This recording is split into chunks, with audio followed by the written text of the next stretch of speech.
성도 여러분 안녕하세요. 네, 기쁘고 복된 안식일입니다. 오늘은 특별히 저희 교회 창립 35주년을 맞이하는 안식일인데 제가 아침에 이렇게 들어보니까 딱 정확히 35년 전 이날이 되는 것이죠. 그렇죠? 5월 17일 딱 어떻게 보면 요일도 날짜도 완벽하게 딱 떨어지는 저희가 창립 기념일을 또 이렇게 맞이하게 되었습니다. 저희가 우리 아침부터 우리가 함께 이야기하고 또 기도할 때마다 늘 우리가 이야기를 나눴듯이 하나님께 아뢰던 것처럼 35년이라는 시간이 하나님께서 우리에게까지 함께 해 오셨던 기록의 시간임을 우리가 함께 축하하게 되었습니다. 저는 오늘 여러분과 함께 야고보의 마지막 모습을 함께 나누면서 교회가 어떻게 살아가는가, 또 우리가 그리스도인은 어떻게 살아가야 하는가, 그런 야곱과 같은 사람들의 모임이 교회가 되어야 하는데, 그 야곱의 마지막 요셉과의 재회의 모습 속에서 우리가 교회로서, 우리가 각자의 야곱으로서 우리가 어떻게 살아가야 하는가를 오늘 여러분과 함께 나누고 싶습니다. 저희가 이번에 세 번째 시간으로 우리 야곱의 이야기를 함께 하겠습니다. 야곱이 드디어 가나안으로 돌아오게 되죠. 가나안으로 돌아올 때 야곱의 꿈이 뭐였어요? 내 집 사는 거였어요. 내 집. 내 가정을 좀 꾸려보고 내 집을 좀 세워보겠노라고 해서 그 꿈 하나로 가나안에 돌아왔습니다. 그렇게 가나안에 돌아와서 그가 나름의 계획들을 세우고 나름의 노력들을 하지만 모든 것이 뜻대로 되는 것이 아니라 도리어 어떻게 해요? 그의 가족들을 망가뜨리는 선택이었음을 우리가 확인하게 되었죠. 그래서 온 가족들이 뿔뿔이 흩어지게 되고 아버지와 아들들 사이의 관계가 망가지게 됩니다. 그런데 그 관계를 하나님께서 극적으로 회복시키셔요. 그리고 저희가 지난 시간에 함께 나누었던 것은 하나님께서 극적으로 회복시키심과 동시에 야곱을 이제 어디로요? 가나안이 아닌 애굽으로 잠시 이주시키시는 계획을 갖고 있음을 우리가 확인하게 됩니다. 이 야곱이 요셉 소식을 들어요. 너무 너무 기쁘고 너무 좋아서 어떻게 해요? 얼른 짐 싸갖고 애굽으로 향합니다. 그런데 이집트로 가다가 갑자기 멈추어요. 그곳이 브엘세바였습니다. 브엘세바에서 멈춘 이유가 무엇이었나요? 브엘세바는 하나님께서 정하신 남방 한계선이었어요. 그 전부터 야곱의 아버지 이삭도 마찬가지였고 할아버지 아브라함에게도 하나님이 똑같이 이야기하셨어요. 브엘세바 밑으로는 내려가지 말라. 그러니까 야곱이 가다가 너무 기쁜 마음으로 가다가 정신이 번쩍 드는 것입니다. 그리고 브엘세바에 멈춰요. 나 안 가겠습니다. 가야 돼 말아야 돼 가고 싶은 마음이 여기까지 차오르지만 하나님이 원래 가지 말라고 하신 곳이니 가지 않겠습니다 라는 그 고민 속에 있을 때 하나님께서 그에게 나타나시죠. 그러면서 내가 너와 함께 할 것이니 가라. 그래서 야곱이 드디어 브엘세바를 떠나서 애굽으로 향하게 됩니다. 오늘 저희가 그 이야기를 우리가 함께 나눠보게 되는데, 저는 이 야곱이 요셉과 재회하는 이 모습 속에서 정말 아름다운 하나님의 자녀의 모습을 함께 보게 되었습니다. 창세기 46장 28절과 29절에는 이렇게 말씀하셨습니다. 야곱이 유다를 요셉에게 미리 보내어 자기를 고센으로 인도하게 하고 다 고센 땅에 이르니 요셉이 그의 수레를 갖추고 고센으로 올라가서 그의 아버지 이스라엘을 맞으며 그에게 보이고 그의 목을 어긋맞춰 안고 얼마 동안 울매 이스라엘이 요셉에게 이르되 네가 지금 살아있고 내가 네 얼굴을 보았으니 지금 죽어도 족하도다. 제가 읽으니까 이게 감동이 잘 안 오는 것 같아요. 이거는 그냥 상상해봐야 됩니다. 죽었다고 믿었던 아들이 지금 살아 있어요. 그리고 재회합니다. 여러분 얼마나 기쁠까요? 말로 굳이 설명할 필요는 없을 것 같아요. 그렇게 우리가 오랜만에 만난 친구를 오랜만에 만나도 얼마나 반갑고 기쁜데, 그렇죠? 죽은 줄 알았던 아들이 살아 있고 그 아들을 다시 맞게 된다는 것은 어떻게 보면 우리가 설명할 수 없을 만큼 큰 기쁨이었을 것 같습니다. 근데 저는 이 모습 속에서 한 가지 아주 중요한 야곱의 영적인 그 태도와 그의 하나님의 자녀다운 모습을 발견하게 됩니다. 말씀에 보면 뭐라고 되어 있냐면 야곱이 유다를 요셉에게 미리 보내어 자기를 고센으로 인도하게 하고 고센 땅에 이르렀다 이야기합니다. 여러분 조금 한번 상상해 보세요. 야곱이라면, 여러분이 야곱이시라면 여러분 세계에서 가장 잘 나가는 나라의 수도에 살게 될 수도 있었습니다. 우리가 얼마나 여행하면 우리 얼마나 멋있는 데 많이 보러 가요. 우리 그런 거 좋아하잖아요. 이왕 거기 간 김에 여기도 보고 저기도 보고. 그런데 여러분 말씀 속에서 보면 야곱은 지금 아들이 누구예요? 야곱의 아들이 요셉이에요. 요셉. 세계에서 가장 강한 나라, 세계에서 가장 멋진 도시의 두 번째로 높은 사람이 자기 아들입니다. 거기 이렇게 쫙 들어가면서 그러면 들어가면 뭐 그냥 들어가기만 할까요? 가면 기다리고 있을 거 아닙니까? 아들이 멋진 옷을 입고 아버지 하면 이집트의 총리가 아버지를 기다리고 있는데 그 초라하게 맞이하지 않을 거 아니에요. 막 사람들이 막 나와서 환영도 하고 드디어 우리 요셉의 아버지가 왔다라고 하면서 가족들이 왔다고 하면서 사람들이 아마 막 환영도 해주고 막 난리가 났을 것입니다. 그러면서 좀 멋지게 쫙 가갖고 아들 덕 좀 보면 좋잖아요. 내 아들이 말이지 요셉이야. 그렇게 하면 좋은데 야곱은 그렇지 않습니다. 야곱은 그냥 바로 고센 땅으로 향해요. 이 고센은 아무것도 없는 그냥 풀만 있는 자리입니다. 거기는 그냥 양들 키우고 소 키우는 그런 땅이에요. 그런데 야곱은 그냥 그곳으로 향합니다. 이전과는 전혀 다른 모습을 보여주죠. 여러분 기억하실 거예요.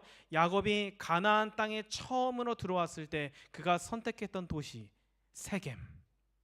세겜은 가나안에서 굉장히 좋은 도시 중에 하나였습니다. 야곱이 딱 들어와서 보니까 자기가 어디에 살아야 하는지 계산이 딱 선 거예요. 우리 아마 여기 계신 성도님들도 호주 처음에 오셨을 때 그런 생각 많이 하셨을 거예요. 어디에 집을 사야 잘 샀다고 소문날까? 어디에 집을 사야, 어디에 땅을 사야 그 집이 오를까? 어디에 내가 살아야 자녀를 잘 교육할 수 있을까? 여러분 다 그것 아닙니까?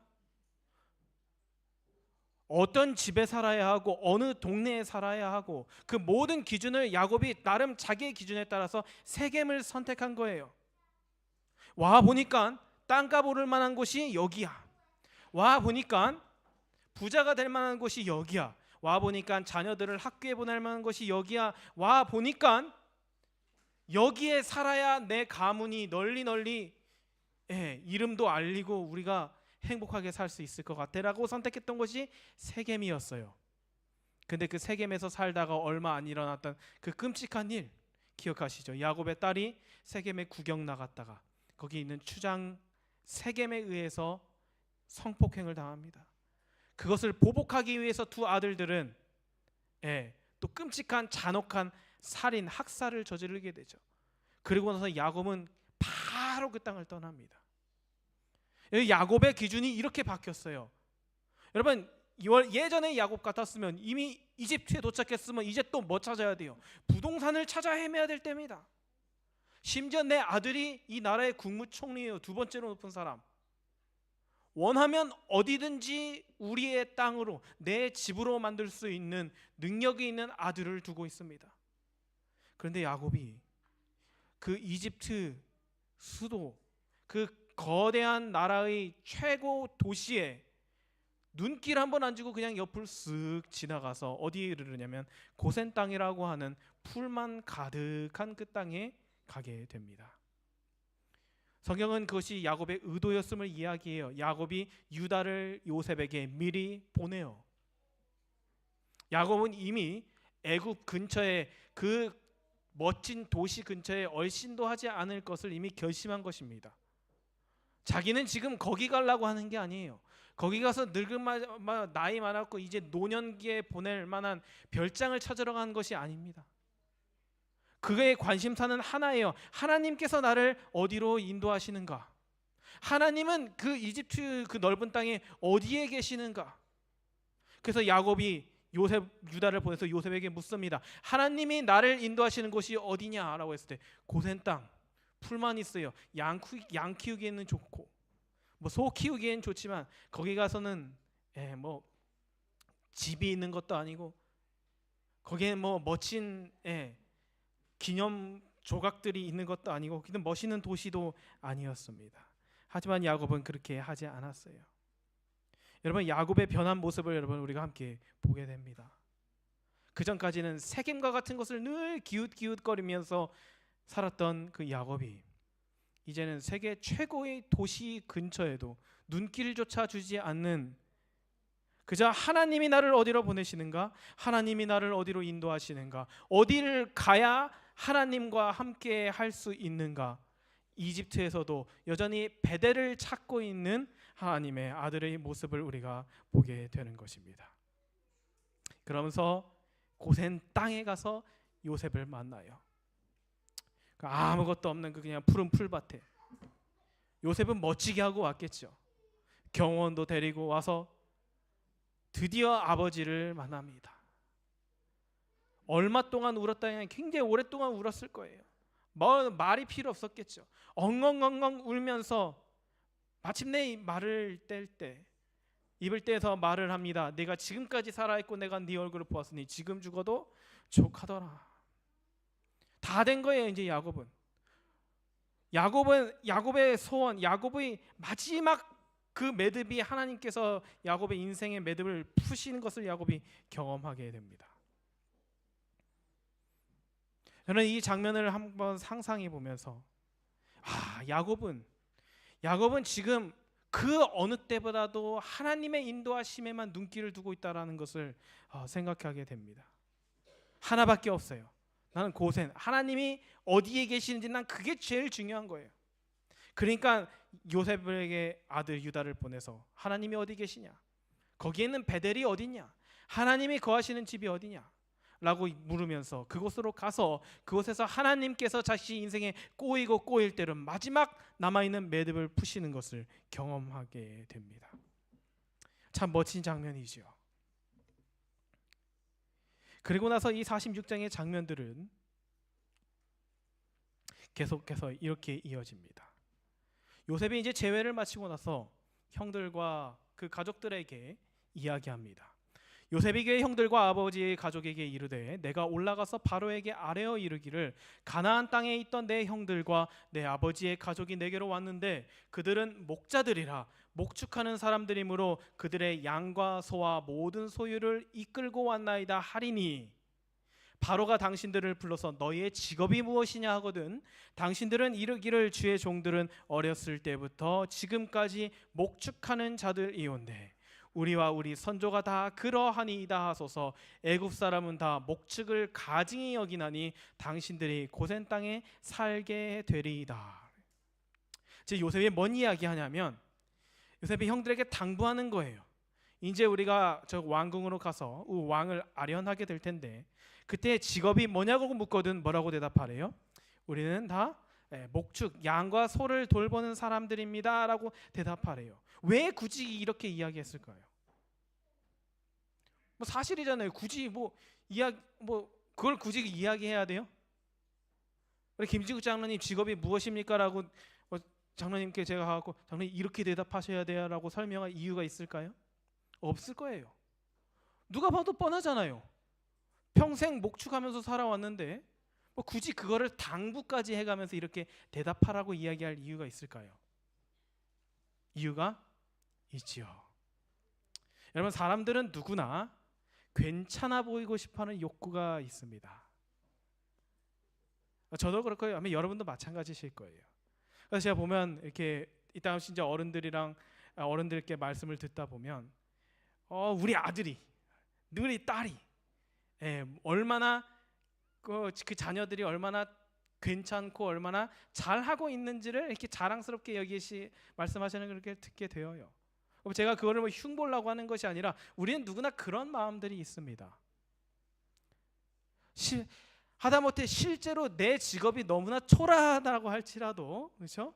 조금은 그래도 좀 괜찮아 보이게 나름 거기에 의미를 부여하려고 하는 게 우리의 어떤 모습들이에요. 요셉은 그걸 알았던 것이죠. 너의 직업이 무엇이냐? 너는 누구냐? 이 세상에서 가장 확실하게 한 사람의 인생을 평가하는 기준입니다. 뭐 하는 사람? 무슨 직업을 갖고 있느냐? 그 사람이 얼마나 사회적 지위가, 얼마나 그 사람이 많은 돈을 벌고 많은 명예를 가지고 있느냐가 그의 직업의 가치를 결정하게 되고, 그 직업을 갖고 있는 것이 그 사람을 평가하는 하나의 기준이 되는 것이 이 세상입니다. 그때 요셉이 이야기하는 거예요. 만약에 바로가 묻는다면 절대로 당신들이 하고 싶어하는 직업이나 당신들이 꿈꿔왔던 것이나 어쩌면 과거에 시도했다가 세상에서 좀 잘나 보이려고, 세상에서 좀 잘 해보려고, 세상에서 좀 올라가 보려고 노력했던 것들을 끄집어내지 말라라고 당부하는 것입니다. 확실하게 밝히세요. 우리는 양치고 소 키우는 사람들입니다. 그 이유는 여기에 있어요. 그들이 고센 땅에 살게 될 명분이 거기에 달려있기 때문입니다. 만약에 거기서 그들이 조금이나마 애굽 정부와 관련되었던 경험을 가지고 있다고 이야기한다면 바로는 선뜻 여러 가지 자리들을 내줄 수 있었을 거예요. 제가 그래도 언어를 좀 합니다. 제가 이집트어를 아주 잘하진 못해도 제가 이렇게 좀 거래 좀 해봤어요. 이집트 사람들이랑. 그렇게 얘기하면 어떨까요? 아, 그래요? 그럼 가나안이랑 무역하는데 거기 자리 하나 내어줄 수 있겠지요. 그 야곱은 확실하게 하는 거예요. 우리가 하나님의 땅 고센에 거하기 위해서는 우리가 얼마나 하나님 앞에 정직하게 우리의 사실을, 우리의 모습을 보여야 하는가, 드러내야 하는가. 애굽은 농경 사회입니다. 가나안이랑 이 야곱의 가족들과는 전혀 다른 문화를 가지고 있어요. 아주 고도로 발달한 문명이 있었고 사람들은 화려한 옷을 입고 살아갑니다. 모든 면에서 이 가나안에서 온 이 촌놈 같은 저랑 비교가 되는 거예요. 야곱의 가족들이 가보면 얼마나 초라해질 거예요. 거기는 막 화려합니다. 아주 멋진 옷을 입고 걸어 다니지도 않아요. 말을 타고 다니는 것도 아니고 심지어 뭘 타고 다녀요? 마차를 타고 다녀요. 수레를 타고 다니고, 거기 있는 사람들은 농사를 짓지 않습니다. 노예들이 일을 해요. 그러니까 이 지금 가나안에서 온 이 촌스러운 요셉의 가족들이 그 애굽을 본다면 아버지 야곱이 그랬던 것처럼 자기도 또 거기에 관심이 갈 수 있다라는 것을 아마 요셉은 알았을 것입니다. 그래서 요셉이 이야기하는 거예요. 우리는 목축하는 사람들이라고 이야기해라. 여러분, 형들은 좀 나이가 들어서 그렇다 차고 해도 조카들은 좀 이렇게 알선해줄 수도 있잖아요. 아유, 우리 얘는 큰 조카인데 얘가 참 똑똑해요. 좀 가르치면 뭘 좀 할 수 있을 거예요. 근데 그렇게 하지 않아요. 요셉은 철저하게 애굽에 속해 있는 고센 땅에 살아가지만 애굽 사람처럼 살지 않도록 당부합니다. 여러분, 하나님께서 요셉을 통하여 하신 거예요. 여기야, 여기가 내 집이고 내 집에서는 이렇게 살아야 돼라고 하나님께서 이야기하십니다. 여러분, 하나님께서 우리에게 그런 구별될 삶을 살아가도록 명하신다라고 하는 거예요. 여러분, 그리스도인으로 살아간다는 것, 특히 그중에서 재림교인으로 살아간다는 것은 어쩌면 좀 투박하고 좀 촌스럽고 유행에 뒤떨어져 보일 수 있습니다. 경제적으로도 좀 부족해요. 왜 우리는 그렇게 대단한 부자가 없을까요? 왜 우리는 그렇게 대단히 똑똑한 사람이 있을 수도 있지만 세상에서 바라봤을 때 세상에서 칭송할 만한 우리는 그런 것들을 다 가지고 있지는 않습니다.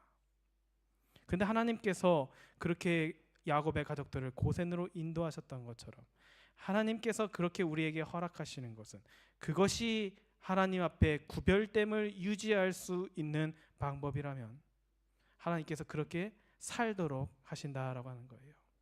세상에서 너무 많은 것을 얻고 세상에서 너무 많은 것을 누리다 보면 거룩을 잃어버리게 된다는 것입니다. 하나님께서는 왜 주고 싶지 않으셨겠어요?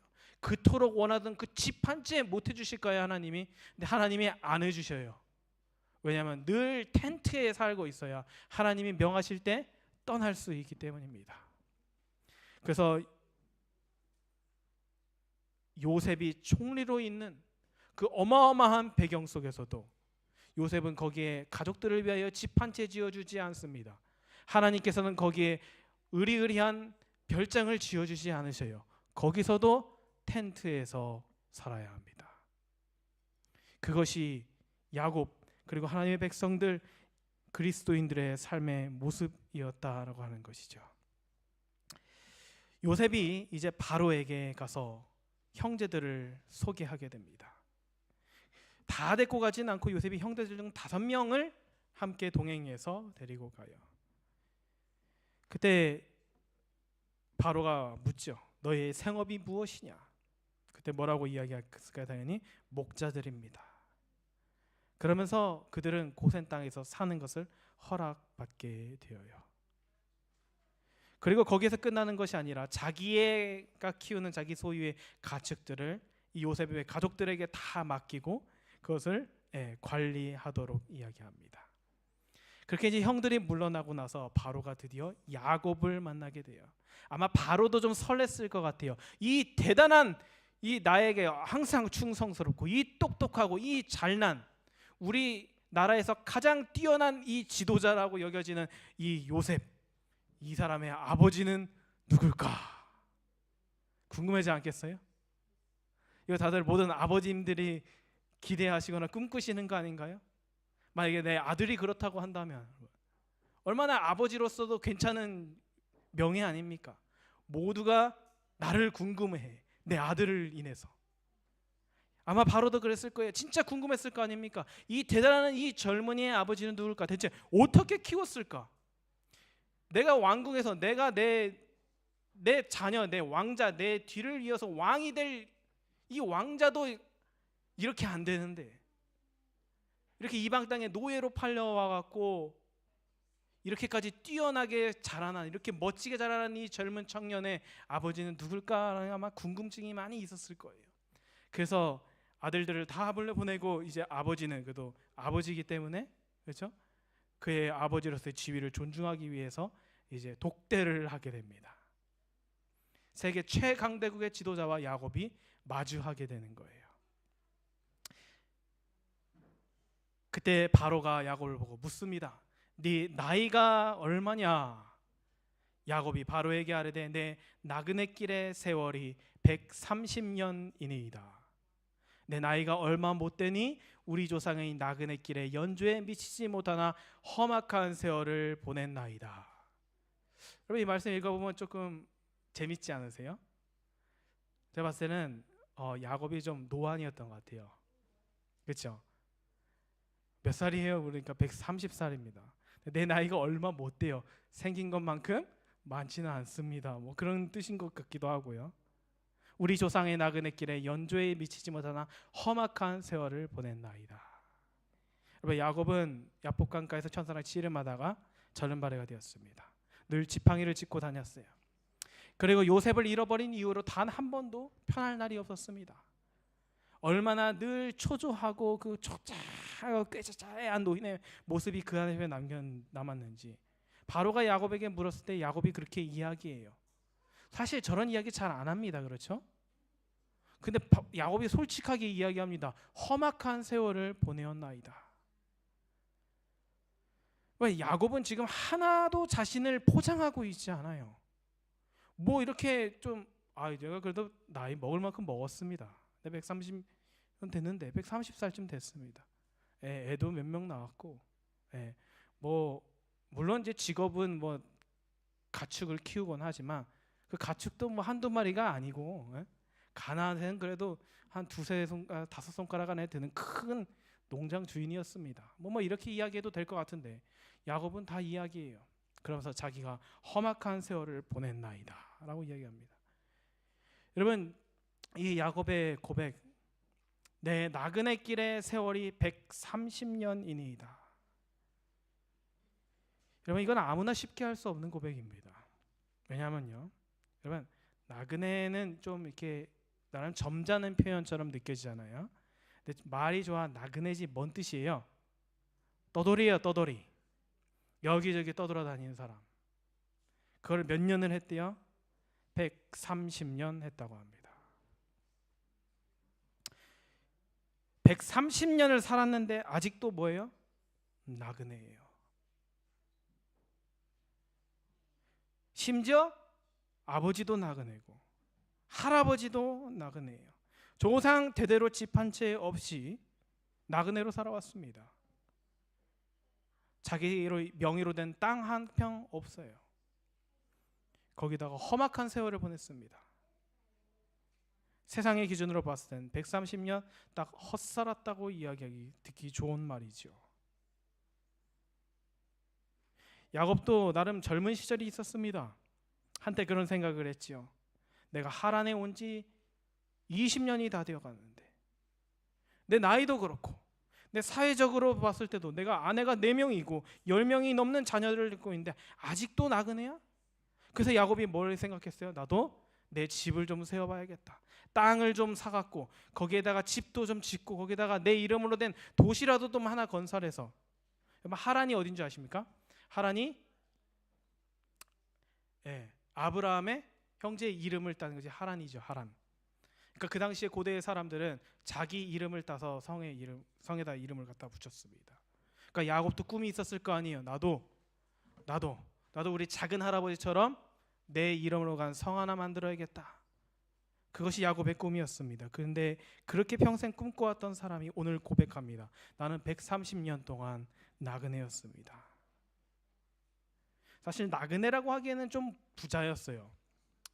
애굽의 궁전에는 비교할 수 없지만 가나안 최고 부자 중 한 명이었습니다. 근데 야곱은 단 한 번도 여기서 그거 사실을 자랑스러워하거나 내세우지 않아요. 자기가 지금은 좀 피난민처럼 지금 여기로 왔지만 방금 내 옆에 있는 자랑스러운 이 애굽 총리의 아버지입니다. 자기 체면이라도 좀 차려야 되지 않을까요? 근데 그런 생각이 전혀 없는 거예요. 지금까지 자기는 나그네 인생을 부끄러워하지 않고 있는 것입니다. 애굽 사람들이 멸시하는 직업을 가진 걸 수치스럽게 여기지 않아요. 그리고 매우 그 대신에 그는 굉장히 당당하고 품위가 있게 이야기합니다. 그렇기 때문에 자기를 나그네라고 이야기하면서도 동시에 바로를 축복하는 모습을 보여요. 보통 이 정도 가면 어떻게 해요? 아이고, 네네, 처음 뵙겠습니다. 좀 잘 부탁드려요, 우리 아들. 좀 잘해 주십시오. 근데 야곱은 그렇지 않아요. 여러분, 그 당시에 여기 있었던 사람들은 아마 이해하지 못했을 것입니다. 전 세계에서 가장 강한 나라의 군주를 굉장히 꾀지지한 초라한 행색의 이 촌뜨기가 축복을 하고 가요. 근데 야곱은 더 이상 세상의 것에서부터 행복과 만족을 찾는 사람이 아니었습니다.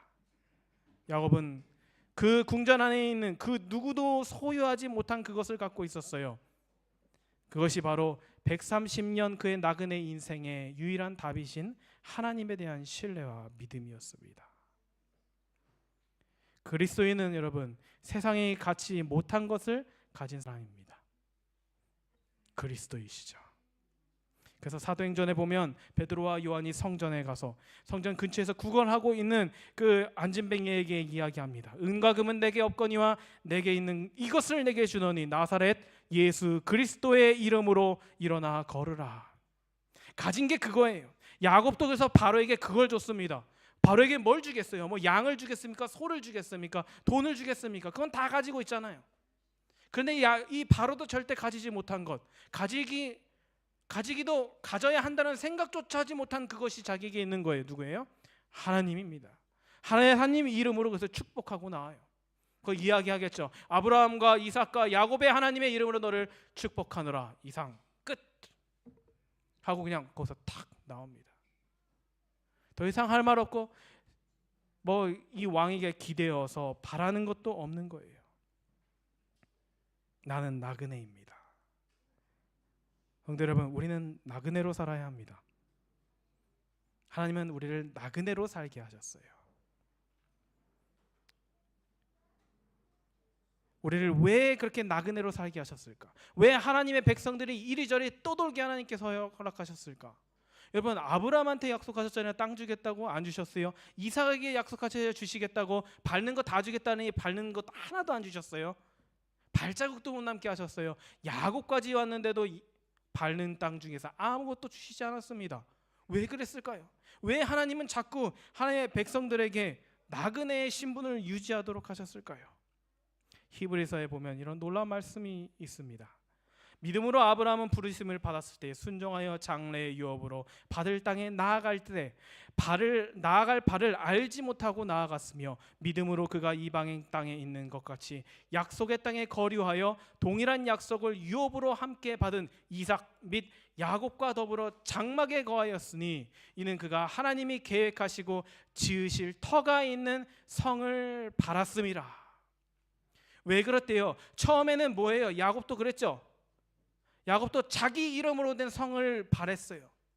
그런데 오늘 그의 삶을 성경은 이렇게 정리합니다. 아브라함도 이삭도 야곱도 그 모든 믿음의 선조들은 어디에 갔대요? 나는 텐트에 살면서 어디야? 하나님께서 세우시는 성을 바랬기 때문에 늘 나그네처럼 살아갔다는 것입니다.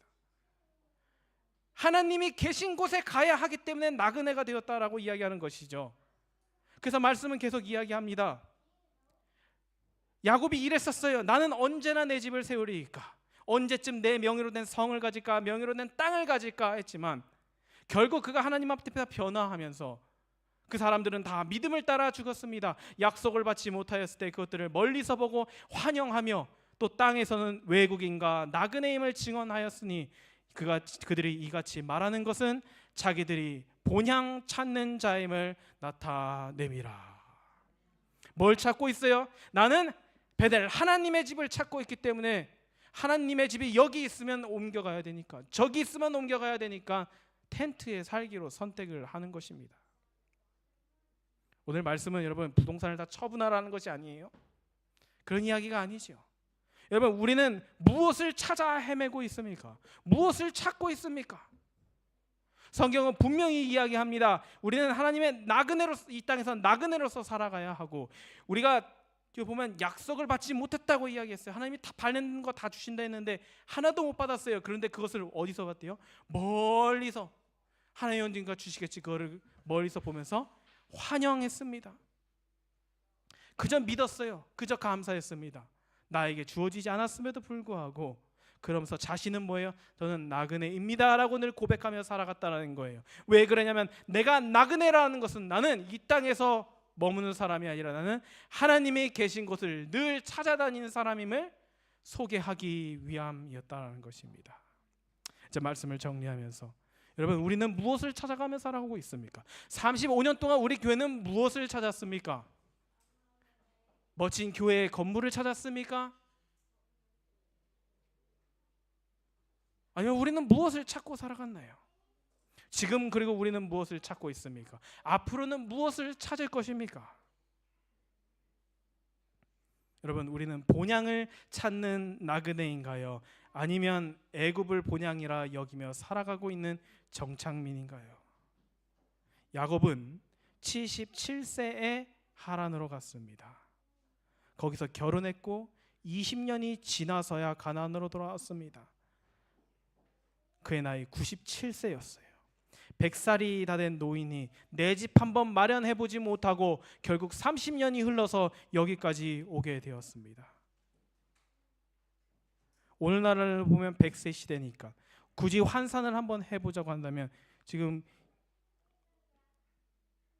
야곱은 50대에서 60대 나이에 하란으로 가게 된 거예요. 거기서 그제서야 결혼을 할 수 있었고, 실제 나이 97세에 가나안으로 돌아왔습니다. 70대 정도가 되어서 돌아온 격이죠. 70, 80된 그 노인이 내 집 한번 갖겠다라고 하는 것이 그것이 큰 욕심인가요? 그것이 큰 문제인가요? 아니요. 하지만 야곱은 하나님께서 자신을 나그네로 선택하신 이유를 깨닫게 됩니다. 얼마나 짠해요. 100살도 넘은 노인이, 여러분, 집 한 채 없어서 땅 한 평 없었고 맨날 여기서 쫓겨가고 옮겨야 한다라는 것. 하지만 야곱은 그의 아버지 이삭처럼 그의 할아버지 아브라함처럼 나그네로 살기로 결정했습니다. 왜냐하면 그의 삶에는 하나님이 계신 그 베델을 찾는 것이 훨씬 더 중요했기 때문이죠. 사랑하는 성도 여러분, 오늘부터 또 다시 한번 시간이 지나면서 하나님께서 우리 교회에게 여러분의 인생에 얼마나 많은 시간을 더 더하실지는 우리는 알 수 없습니다. 우리 교회가 언제 끝나게 될지, 우리의 삶이 언제 끝나게 될지는 우리는 알 수 없지만 언젠가 그것들이 끝나게 될 때에 우리도 야곱처럼 나는 본향 찾는 나그네임을 자랑스럽게 고백할 수 있는 주님의 자녀들이 되기를 축복합니다.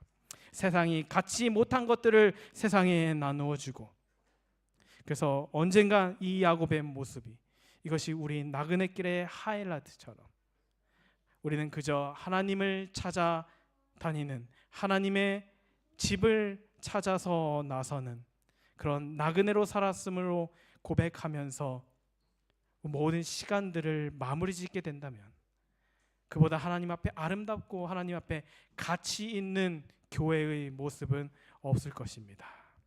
저는 여러분 함께 우리가 마음을 다시 한번 모아서 하나님께서 앞으로 인도하실 이 모든 시간 동안, 허락되는 모든 시간 동안 우리가 나그네로서, 나그네의 교회로서 늘 본향 찾는 데 앞장서서 나아가는 우리 주님의 자녀로서 살아가시게 되는 저희 여러분 되기를 바라면서 오늘 말씀을 마치겠습니다.